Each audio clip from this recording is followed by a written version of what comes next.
जय माई की। आज का जो विषय है वो विषय एक ऐसी वस्तु के ऊपर निर्भर करता है कि जो वस्तु के लिए लोग खेवना तो करते लेकिन दौड़ते नहीं है। भगवान के पास, मूर्ति के पास, देवताओं के पास, तीर्थों में जाकर, गंगा में नहाकर, गुरु के पास जाकर, गुरु की मूर्ति के पास जाकर, गुरु तीर्थ में जाकर, गुरु पीठ के ऊपर जाकर लोग एक ही कामना करते हैं और वो कामना है हमें मुक्त कर दो, हमें मुक्ति चाहिए। और हर लोग इंसान यही कहते हैं हमें मुक्ति चाहिए, हमें मोक्ष चाहिए, पर गंभीरता नहीं समझते। और गंभीरता नहीं समझते इसी के कारण वो मुक्ति के नाम के ऊपर जो ब्रांड खाते हैं, पीते हैं, पहनते हैं, सुनते हैं, वो ब्रांड की परंपरा उनके अंदर चली जाती है।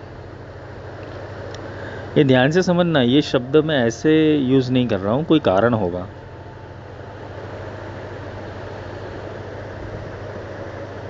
ब्रांड, हर कोई इंसान ब्रांड के पीछे भागता है और ब्रांड जनरेट करती है भीड़। भीड़ ब्रांड को बनाती है। पर ब्रांड सोची समझी हुई चाल होती है हमेशा, और सोची समझी हुई चाल में से लोग स्वाद ले सकते हैं, मुक्ति नहीं।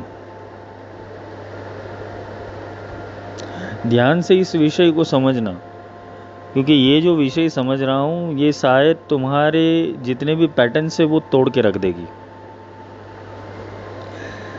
तुम्हारे अज्ञान को हटा देगी। तुम्हारे भीतर की संवेदना अगर प्रकट हो जाए तो समझ लेना भगवती की कृपा हो गई।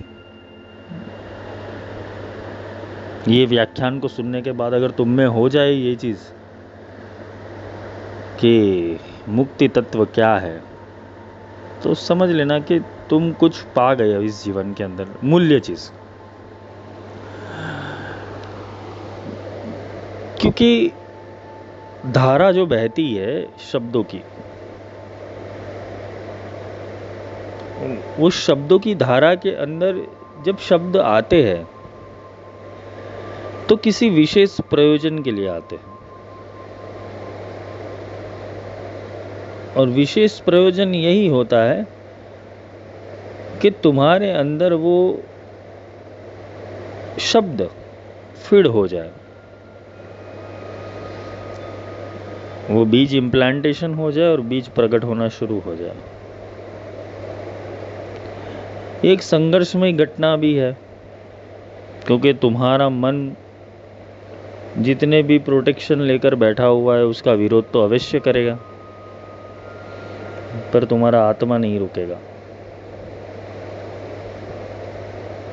मैंने अपने ही किसी लेक्चर में बोला हुआ है, मेरी आवाज़ ही मेरी पहचान है। वो आवाज़ तुम लाख मना कर लो लेकिन एक बार तो सोचने के ऊपर मजबूर कर देगी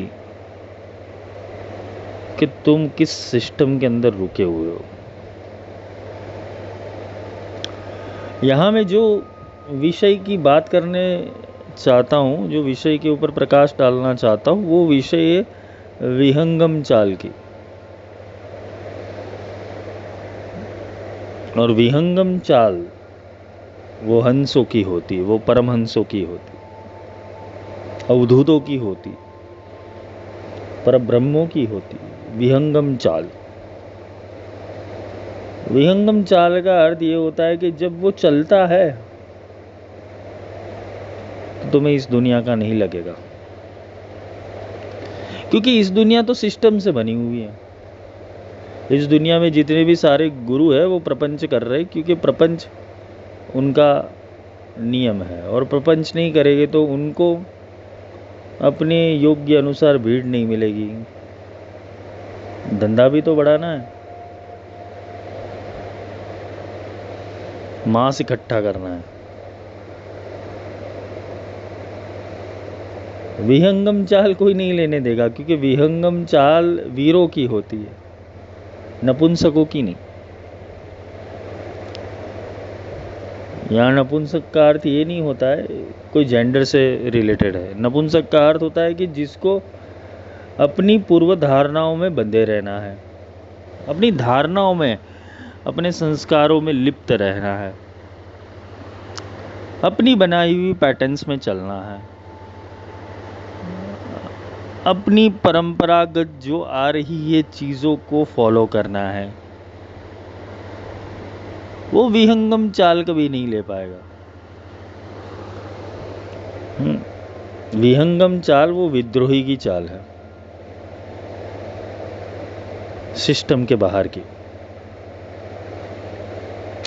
और तुम रहना चाहते हो सिस्टम में, क्योंकि तुम्हें दिखना है सोफिस्टिकेटेड, तुम्हें अपना ईगो सेटिस्फाइड करना है। चाहे वो तुम्हारा धर्म परिवार के प्रति हो, मित्रों के प्रति हो, समाज के प्रति हो, खुद के प्रति हो, औरों के प्रति हो, ईश्वर के लिए भी वो धर्म हो, गुरु के लिए भी हो, तुमने अपने संस्कार से उसे चलाने की कोशिश की है। क्योंकि तुम वही श्रद्धा दे पाओगे, वही विश्वास दे पाओगे और वही चीज़ें दे पाओगे जो तुमने पाल रखी है। तुम उससे एक्सेस नहीं कर पाओगे वो ऊर्जा को। यही बात आती है मुक्ति में, क्योंकि मुक्ति एक ऐसा विषय है कि जहाँ तुम्हें सारे बंधन तोड़ने पड़ेंगे, और तुम बंधन में फंस के कोई बंधन से बाहर नहीं जा सकता। और ये बंधन कहाँ पर है पता है? बंधन तुम्हारे मन में पड़े हुए, बंधन तुम्हारी सोच में पड़ी हुआ है, बंधन तुम्हारी विचारधाराओं में, बंधन तुम्हारे संस्कारों में, बंधन तुम्हारी निभाने की कलाओं में के अंदर है। और ये बंधन में फंस फंस के तुमने अपनी आत्मा का गला घोट रखा हुआ है। तुमने अपनी आत्मा का गला घोट के रखा हुआ है। तुम अपने चारों ओर प्रेशर फील कर रहे हो, तुम्हें चारों ओर से लग रहा है कि कुछ ठीक नहीं हो रहा है। वो ठीक ना होने की वजह भी तुम ही हो, क्योंकि तुम्हें ठीक से समझने की कला नहीं आई, ठीक से देखने की कला नहीं आई, ठीक से सोचने की कला नहीं आई, ठीक से कर्म करने की कला नहीं आई। अभी इसमें तुम्हारी गलती है। तुम भगवान के सामने जाकर, तीर्थों में जाकर एक ही चीज़ मांगते हो, भगवान मुक्त कर दे। एक उम्र के बाद तो यही मांगोगे। कभी कभी कोई एडवांस लेवल का होता है, वो 16 साल में भी यही मांगता है, भगवान मुक्त कर दे। तो 8 साल का बच्चा अगर उसको भी बोला जाए, उसको पोपट की तरह रट्टा सिखाया जाए राम राम बोलने का, तो वो भी राम राम बोल के यही बोले, भगवान मुक्ति दे देना। अभी 8 साल के बच्चे को तो क्या ही समझ होगी। उसको गीता के श्लोक पढ़वाओगे तुम। प्रोग्रामिंग। गीता पढ़नी अच्छी बात है, और गीता पढ़नी ही चाहिए, 8 साल की उम्र से ही शुरू करनी चाहिए, पर किसी धर्म के पैटर्न के अंदर बंध के नहीं, अपनी सोच से, किसी ऐसे गुरु की सोच से गीता पढ़ना कि जो सच में गीताकार हो, उसमें वो तत्व का दर्शन मिले, वो तत्व उतर गया हो। क्योंकि विहंगम चाल है ये, और विहंगम चाल तब शुरू होती है गुरु की जब कोई शिष्य बनता है। शिष्य गुरु के पास आता है और एक चीज मांगता है। गुरु इसीलिए करते हैं ना कि मुक्ति दे दे। ज्यादातर कॉन्सेप्ट तो जो हमारे हिंदू धर्म, सनातन धर्म के अंदर जो चीज़ें लिखी गई है, तो गुरु मुक्ति देने लायक होता है, गुरु मुक्त करवाता है। गुरु विद्या देता है, गुरु ज्ञान देता है। गुरु तुम्हें अपनी ऊर्जाओं से पहचान करवाते। गुरु की बहुत सारी कला होती है और गुरु बहुत सारी चीज़ों से तुम्हें अपलिफ्ट करता है, पर गुरु का एक मुख्य काम जो है वो है तुम्हें बंधन मुक्त करना। और गुरु बंधन मुक्त तभी करता है कि जब तुम तैयार हो जाओ। दीक्षा का अर्थ ये नहीं होता है कि तुम्हें शक्तिपात दे दिया, तुम्हें स्वीकार कर लिया और तुम्हें स्वीकार करने के बाद तुम अपने घर, वो अपने घर, कर्म का कोई प्राधान्य ना रहे। या तो तुम संपर्क में ही नहीं रहो, बस साधना करते रहो, ये गुरु नहीं होता। क्योंकि गुरु तो तुम्हारे मन को खदेड़ के बाहर निकलने का प्रोग्राम है। वो तो कुतरेगा तुम्हें, खुरे देगा, काटेगा, खुरे देगा, तुम्हारे अंदर से विष निकालेगा पहले मंथन करके। विहंगम चाल, तो विहंगम चाल जब गुरु लेता है तो गुरु की विहंगम चाल किसी के समझ में नहीं आती। ये गुरु लीलामृत अगर तुमने पढ़ा हो, तुमने कहानियाँ सुनी है, रियलिटी नहीं फेस की है। जब रियलिटी फेस करते हो तब तुम्हारे अंदर के पड़ा हुआ अज्ञान, तुम्हारे अंदर की पड़ी हुई अंधश्रद्धा है और तुम्हारे अंदर पड़ा हुआ जो इमोशंस का ट्रैप है वो बाहर आके रह जाता है। विहंगम चाल गुरु उनके साथ खेलते कि जिनको मुक्त करना है, सामान्य लोगों के साथ नहीं खेलते। क्योंकि जो अंधश्रद्धा में पड़ा है तो उसको उठाने का प्रयास नहीं करेगी। जिसको जिज्ञासा है कि सच में मुक्ति है कि नहीं, सच में मोक्ष है कि नहीं, क्या भगवान है कि नहीं, क्या भगवान को पाया जाता है कि नहीं, क्या भगवान है तो वो 24 घंटे मेरे साथ रह सकता है कि नहीं, मैं मरने के बाद अगर भगवान को मिलूंगा तो कैसे मिलूंगा, भगवान को मिलने के लिए अगर मुझे कहीं किसी लोक में जाना है तो कैसे जाऊंगा। जब ये प्रश्न तुम्हारे अंदर खड़े होंगे तब विहंगम चाल गुरु चलते हैं। तो पहले तो गुरु तुम्हें सारी चीजों से कट करना शुरू कर देंगे, क्योंकि तुम्हें सेंटर पॉइंट बनाना है।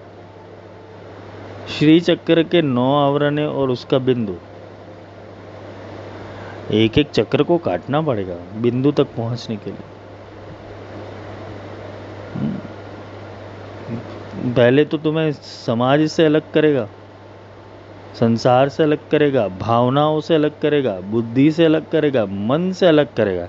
तुम्हारा मन चलने ही ना दे तो समझ लेना वो गुरु है। क्योंकि गुरु चलेगा विहंगम चाल, बिंदु भेदन की प्रक्रिया में तुम्हें ले जाएगा। पर गुरु ये नहीं कहेगा कि तुम अपने धर्मों का त्याग कर दो। धर्म का त्याग तुम्हें मन से करना है। तुम्हारा केवल एक धर्म रहता है कि सर्वधर्मान परित्यज्य मामेकम शरणं व्रज, वो गुरु के चरण, श्री गुरु चरण सरोज रज निज मन मुकुर सुधार। वहां दृढ़ता लानी पड़ेगी, और जब वहां दृढ़ता लाते हो तो फिर गुरु तुम्हारे अंदर गरुड़ उतारते उड़ान भरने के लिए। गुरु अपनी दृष्टि से तुम्हें दुनिया दिखाएंगे, गुरु तुम्हें ईगल व्यू देंगे, गुरु तुम्हें आसमान के शिखर के ऊपर बिठा देंगे और बोलेंगे अब देख।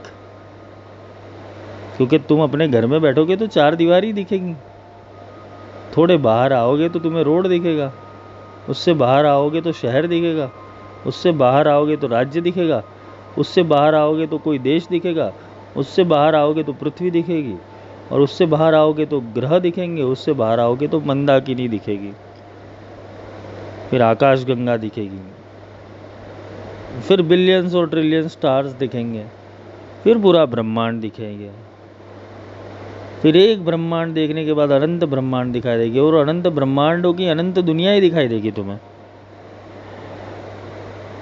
ये सब जो ख्याली पुलाव है, जो तुम किसी यूट्यूब का वीडियो देखकर सोच रहे हो कि ऐसा कुछ होगा, हाँ, कि मैं आसमान से परे होकर अनेकों ब्रह्मांड की यात्रा कर लूँगा, वो ख्याली पुलाव तुम्हारे ख्याली पुलाव ही रहेंगे, बिरयानी कभी नहीं बन पाएंगे। क्योंकि बिरयानी बनाने के लिए दम लगाना पड़ता है, फिर दम बिरयानी बनती है। दम लगाना पड़ता है। अपनी सोच, अपने अस्तित्व से परे जाकर सोचना पड़ेगा तुम्हें, क्योंकि तुम्हारी सोच ही तुम्हें बनाती है। साइकोलॉजी तो यही कहती है कि तुम्हारी सोच तुम्हारा निर्माण करती है। तुम कैसी सोच में पड़े हो ना, वो तुम्हारा निर्माण करती है। तुम उसी सोच में रहोगे।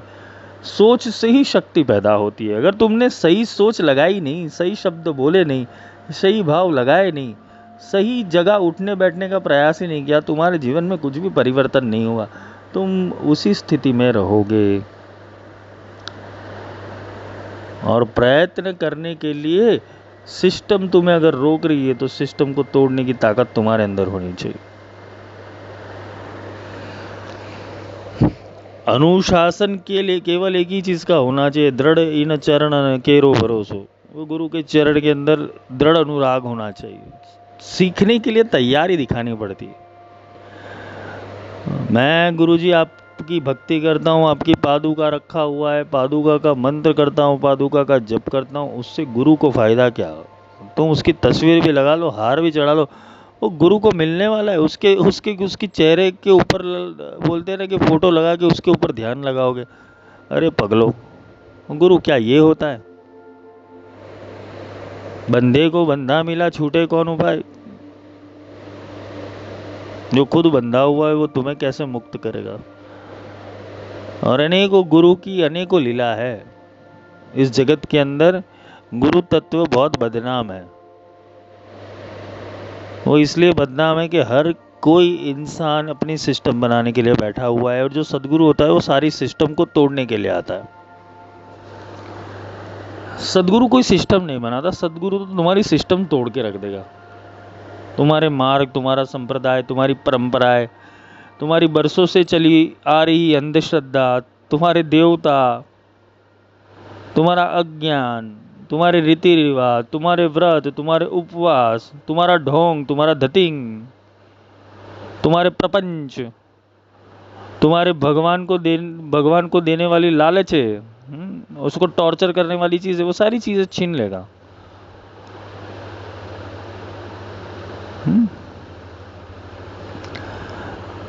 सदगुरु तुम्हें किसी बंधन में नहीं डालेगा, देवता के बंधन में भी नहीं डालेगा। क्यों ही डाले तुम्हें? पर क्या तुम मुक्त होने के लिए तैयार हो? तुम तुरंत नहीं छोड़ोगे ना, क्योंकि लालच पड़ा हुआ है, डर पड़ा हुआ है, आसक्ति पड़ी हुई है। तुम ये करोगे तो ये हो जाएगा, ये करोगे तो ये हो जाएगा, ये नहीं किया तो पाप लगेगा, ये किया तो पुण्य मिलेगा। तुम इसी चक्करों के अंदर तो भगवान को पकड़ते हो। तुम्हारे लिए भगवान विषय वासना है और कुछ नहीं। तुम्हारे लिए महाविद्या विद्या या स्टडीज नहीं है। तुम्हारे लिए महाविद्या मांगने का साधन है। शत्रु बढ़ गए, बगलामुखी को बुलाओ। धन चाहिए, शिव विद्या को बुलाओ। कला चाहिए, मातंगी को बुलाओ। हाँ, तुम यही चीजें करते रहोगे और यही प्रपंच के अंदर उलझे रहोगे। वो स्टडीज है, वो केमिस्ट्री है, वो बायोलॉजी है, वो फिजिक्स है। गुरु तुम्हें विहंगम चाल देते हैं तत्वों की, कि अभी इस तत्व से दूसरे तत्व में कैसे प्रवेश करना है, दूसरे से तीसरे तत्व में कैसे प्रवेश करना है। अरे तुम्हारे दिमाग की धज्जियां उड़ा देंगे वो पहले तो। भगवान शंकर वो दक्षिणामूर्ति रूप में तो है ही, लेकिन वो उनका जो ओरिजिनल रूप है वो पंच शीर्ष वाला है, पंचवक्त्र है। भगवान शिव पंचवक्त्र है। ओम नमः शिवाय। वो जप करने से तुम्हारा क्या भला होगा? नमः शिवाय, नमः शिवाय, नमः शिवाय। शास्त्रों में वेद बोल दिया, वेदों इसमें बोल दिया, पुराणों में बोल दिया, आगों में वो बोल दिया। तुमने नमः शिवाय को बहुत सीरियसली ले लिया। जपात सिद्धि करते रहे, नमः शिवाय, नमः शिवाय, नमः शिवाय। लेकिन वो नमः शिवाय का अर्थ ही नहीं समझे। वो 5 वक्त्र वाला है, 5 मुख है नमः शिवाय।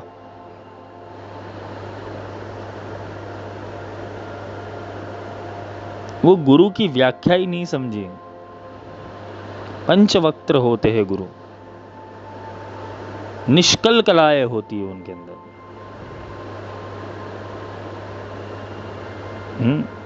सद्योजात, वामदेव, तत्पुरुष, ईशान और अघोर, ये 5 मुख से भगवान अपनी धाराएं बहा रहे हैं। तो कोई मुख एक दूसरे मुख का विरोध नहीं कर रहा है। तुम प्रपंच में फंसे हो क्योंकि तुम्हें सही ज्ञान लेना ही नहीं। तुमने एक परंपरा को फॉलो करके, एक पैटर्न को फॉलो करके अपने आप को बांध लिया, इसलिए मुक्त कभी नहीं होंगे। और सदगुरु जो तत्व होता है वो विहंगम चाल वाला होता है, उसको तुम्हारी थियरी से कोई लेना देना नहीं होगी। वो तो अपनी थियरी तुम्हें दे देगा और अपनी थियरी को वो सही करके रहेगा। वो थियरी भी सही करेगा और प्रैक्टिकल भी सही करेगा, और उसकी थियरी और प्रैक्टिकल में भी मतभेद होंगे। गुरु तत्व और गुरु लीलामृत यहाँ से शुरू होता है। इसे विहंगम चाल कहते हैं, क्योंकि गुरु तुम्हारे अंदर के दुर्गुणों को देखने के बाद अपनी कलाएं शुरू कर देंगे कि इसके दुर्गुण को कैसे निकालूं, इसकी सोचने की क्षमता कैसे बदलूं, इसको एक अच्छा इंसान कैसे बनाऊं। पहले तो इंसान बनाएंगे तुम्हें अच्छा, फिर देवताओं वाली सोच देंगे, फिर ब्रह्म वाली सोच देंगे, फिर पर ब्रह्म वाली सोच देंगे, फिर मुक्ति वाली सोच देंगे, फिर अपनी सोच देंगे। गुरु अपनी सोच अंतिम में देते हैं, पहले से नहीं थोपते।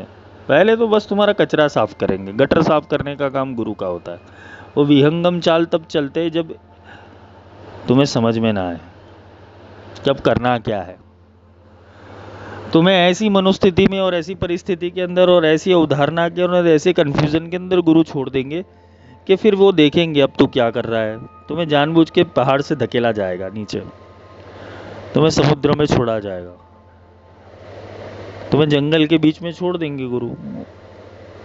प्रैक्टिकल तो करेंगे ना, मानसिक थोड़ी करना है। कोई कल्पना में जाके मुक्ति को प्राप्त करना, लाइट देखना, साउंड सुनना, भगवानों की मूर्तियों को देखना, भगवानों के चित्रों को देखना, भगवान आकार लेके आ जाएंगे 3D 4D HD 4K 8K के अंदर। हाँ, ऐसी फालतू कल्पनाओं के अंदर तो तुम अपने आप को गुमराह कर रहे हो। मैं देवी का ध्यान कर रहा हूँ, मैं देवता का ध्यान कर रहा हूँ, मुझे शिव जी मिलने के लिए आए, मुझे माता मिलने के लिए आए, मुझे ये मिले, मुझे वो वाइब्रेशन मिले। अरे प्रपंच से दूर उठो, और तुम्हारा प्रपंच ही तुम्हें बाहर नहीं निकलने देगा, क्योंकि तुम्हारे मन ने अभ्यास कर लिया है गलत ऊर्जाओं का। किसी ने स्टैंप लगाया क्या तुम्हारे ऊपर कि तुम वो हो? भगवान को खुद नहीं पता है कि वो भगवान है, तो तुम्हें कैसे पता चल गया कि तुम भगवान हो गए? राम को खुद नहीं पता था कि वो राम नाम किसके ऊपर पड़ा हुआ है। वो तो वशिष्ठ मिले, उनके गुरु मिले तब मिला। वशिष्ठ कौन है? जो शिस्त में रहता है वो वशिष्ठ है, जो शिष्टाचार में रहता है, जो आत्मा के शिष्टाचार में रहता है वो वशिष्ठ है। विशिष्ट, वो विशेष स्थिति और विशेष आचार में रहने वाला वशिष्ठ है। पर हम लोगों को ये चीजों से क्या लेना देना? हम कर रहे टाइम पास ईश्वर के साथ, क्योंकि हमें सुबह उठ के एक ही तो चीज़ करनी है कि मैं आज अगर प्रार्थना नहीं किया, मैंने पूजा नहीं किया, मैंने माला नहीं किया, मैंने फूल नहीं चढ़ाए, मैंने तर्पण नहीं किया, मैंने अभिषेक नहीं किया, मैंने मंत्र नहीं किया, मैंने ये नहीं किया, हाँ मैंने व्रत नहीं किया, मैंने जन्माष्टमी के अंदर 56 भोग खा लिए, मैंने सारी चीज़ों के पीछे फूक फूक के कदम रखे, तो मैं पाप से बच जाऊंगा। मैंने इस तिथि के ऊपर ये खरीदा, इस नक्षत्र के ऊपर ये किया, हाँ मैंने मंगलवार को गणपति की पूजा की, गुरुवार को गुरु की पूजा की, शुक्रवार को लक्ष्मी की पूजा की, रविवार को माता रानी की पूजा की, सूर्य देव की पूजा कर ली। तो तुम तो सबसे बड़े बेड़ा गर्क करने वाले हो। अंधश्रद्धा का कोई अंत होता है? जो नियमों में बंधा है वो तुम्हें नियमों में बांधेगा। ये आजकल पॉडकास्ट में चल रहा है ना, दाएं हाथ के ऊपर ये नंबर रखो, बाएं हाथ के ऊपर ये नंबर रखो, गले के पीछे ये नंबर रखो, इस पेन से रखो, हैं? टॉयलेट में ये फ्लश कर दो।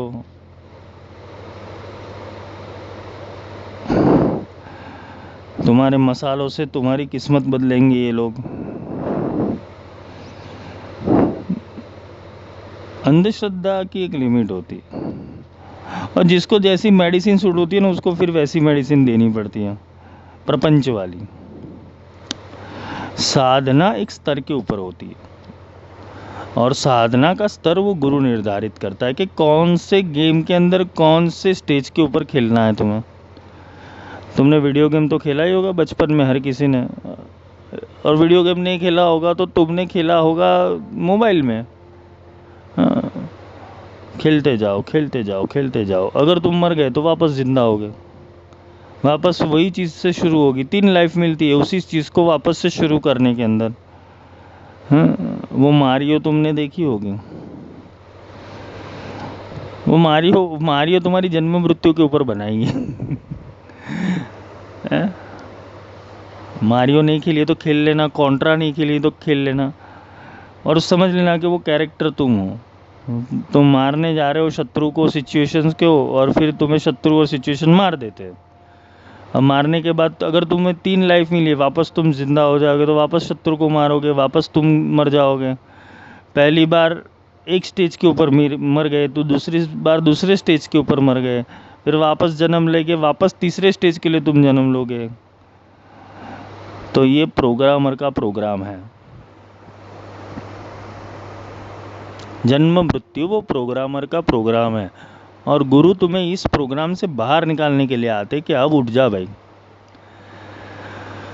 तुम ये सिस्टम में कब तक रहोगे, मुक्ति की परिभाषा ही कब सीखोगे। तुम अपनी जिम्मेदारियों से मुक्त नहीं होना चाहते, तुम अपने विचारों से ही मुक्त होने नहीं चाहते, तुम अपने अज्ञान से ही मुक्त होना नहीं चाहते, और भगवान को बोलते भगवान मेरा सुधार दे। तो भगवान जब सुधारने आते हैं तब तुम बिगड़ना चाहते हो, नहीं नहीं ये तो पूरा करके जाऊंगा। तो फिर बोलते हैं ना, वो भगवान के साथ संघर्ष करते करते तुम एक दिन समाज के हाथों मृत्यु घोषित हो जाते हो। जीवन चला जाएगा, समय कट जाएगा, आयु आ जाएगी गिरने की। क्या भाई 2 दिन में तुम्हारा काम तमाम करना है, फिर भी तुम्हारी ये चीज़ होगी कि मुझे ये सुधारना है, मुझे वो सुधारना है, मुझे ये करना है, मुझे वो करना है। तुम कहाँ छूटने वाले हो प्रपंच से, रोते के रोते ही रहोगे।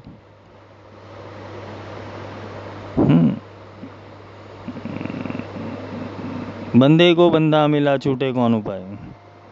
अरे भक्ति भी एक दिन छोड़ देनी पड़ेगी तुम्हें, ज्ञान भी एक दिन छोड़ देना पड़ेगा।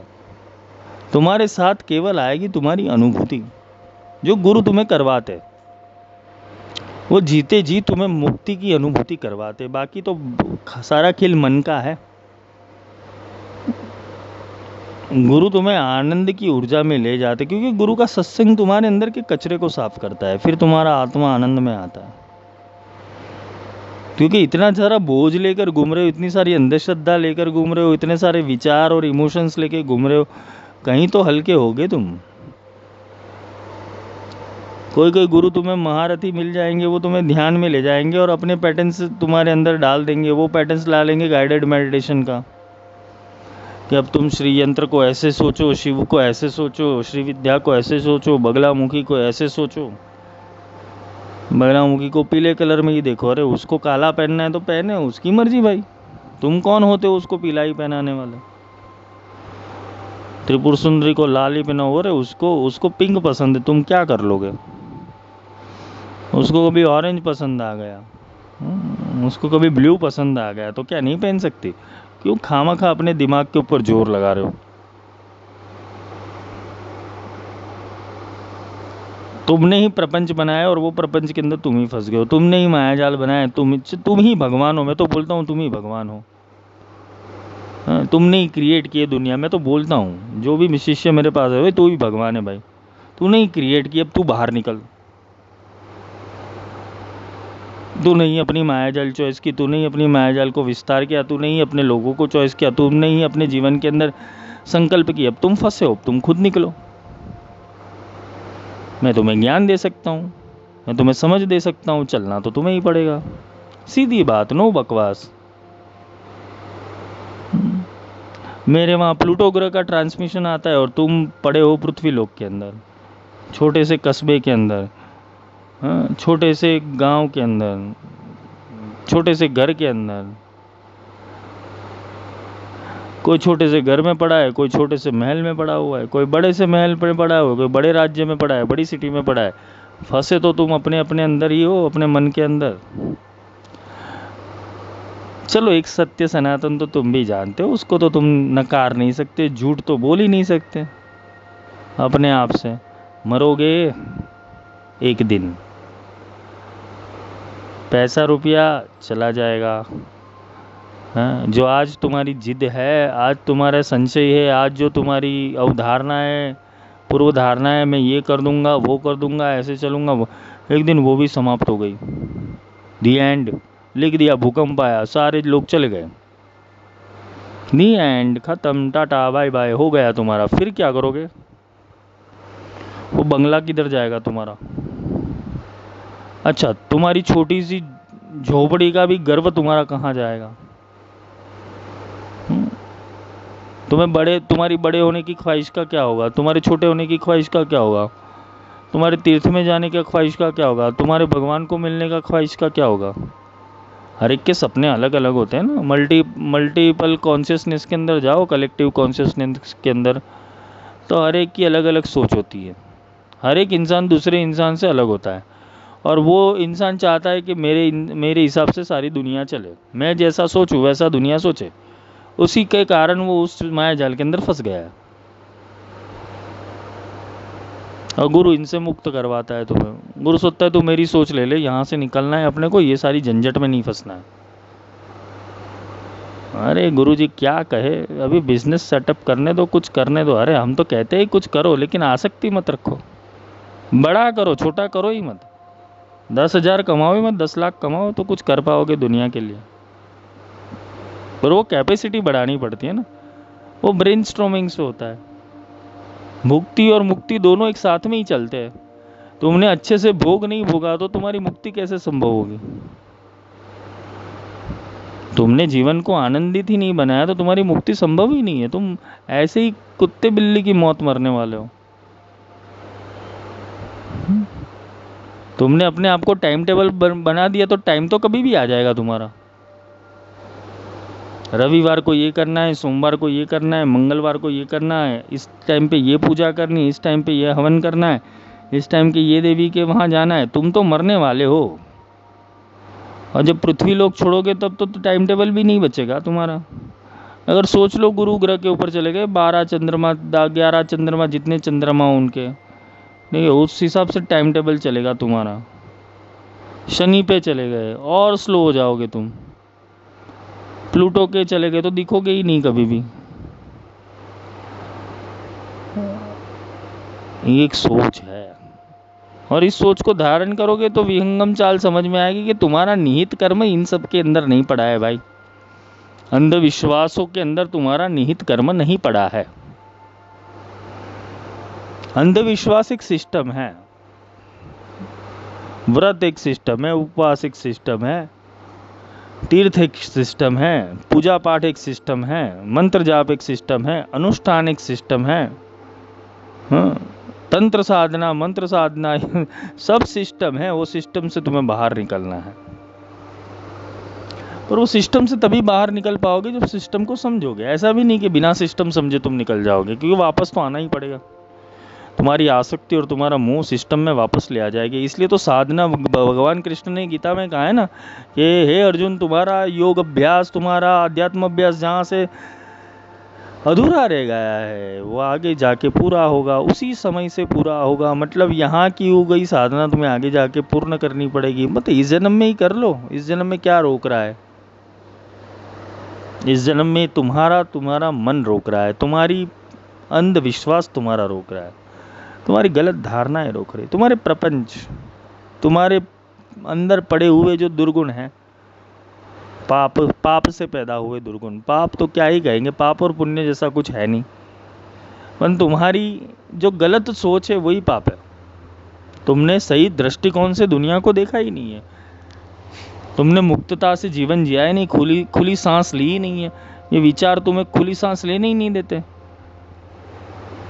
तुम 1 घंटा खुद के साथ बैठ नहीं सकते हो, ध्यान लगा नहीं सकते हो। ध्यान में भी करते तो क्या हो, विजुअलाइजेशन, विचार को प्रकट करते हो। और ध्यान निर्विचार होने की प्रक्रिया है।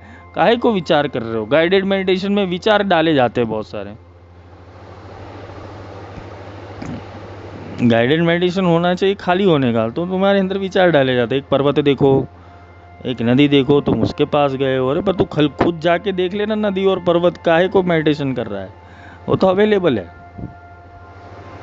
इस ध्वनि को सुनो, पंछिया बोल रही है, आकाश के अंदर तारे खिल रहे हैं, बस जाओ ना आकाश के नीचे, प्रैक्टिकल करो। सागर किनारे बैठ के सागर की लहरों को सुनो, किसने मना किया हुआ है? आंखें बंद करके विजुअलाइजेशन क्यों करना है उसमें?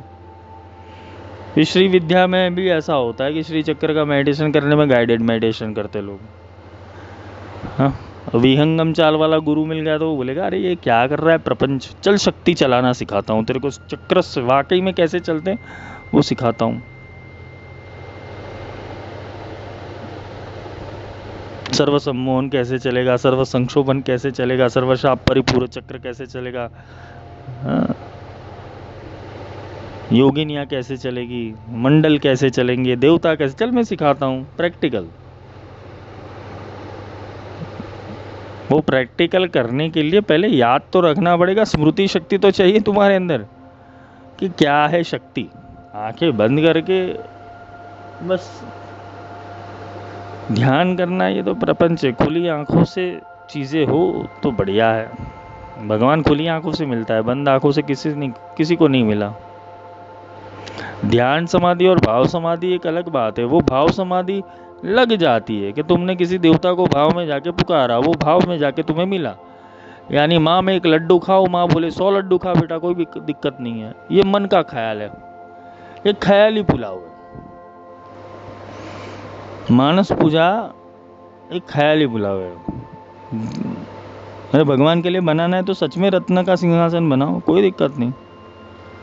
सोने का सिंहासन के ऊपर देवी को बिठाओ, सच में बिठाओ ना, क्या जाता है तुम्हारा? कल्पना को साकार करने लग जाओ, अरे छोटे से करो। तुम्हारी पूजा के अंदर, तुम्हारी पूजा पद्धति के अंदर, तुम्हारे अर्चन के अंदर, तुम्हारे अनुष्ठान के अंदर वो प्रेजेंट मोमेंट डालो। बेस्ट वर्जन करना है तो अपना बेस्ट वर्जन पहले खुद बनाओ।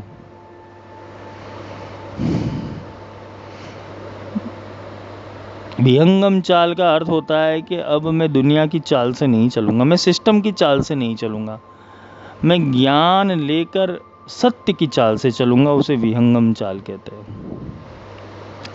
अब मैं हंसों वाली उड़ान उड़ूंगा, चिड़ियों वाली उड़ान नहीं उड़ूंगा। कल दशहरा है तो अपने भीतर के 10 अवगुणों को मारो, राम आत्मा को प्रकट करो, लक्ष्य को सजीवन करो, हनुमान जी को शक्ति में ले आओ। तब देखो कि असवर दीन जानकी माता, अष्ट सिद्धि नवनिधि के दाता, असवर दीन जानकी माता। राम रसायन तुम्हारे पासा, सदा रहो रघुपति के दासा। रसायन, राम का रसायन, राम तत्व का रसायन यानी आत्मा का रसायन वो हनुमान जी के पास है। और हनुमान जी वो तर्क और बुद्धि है, विवेक है। राम रसायन तुम्हारे पासा, सदा रहो रघुपति के दासा।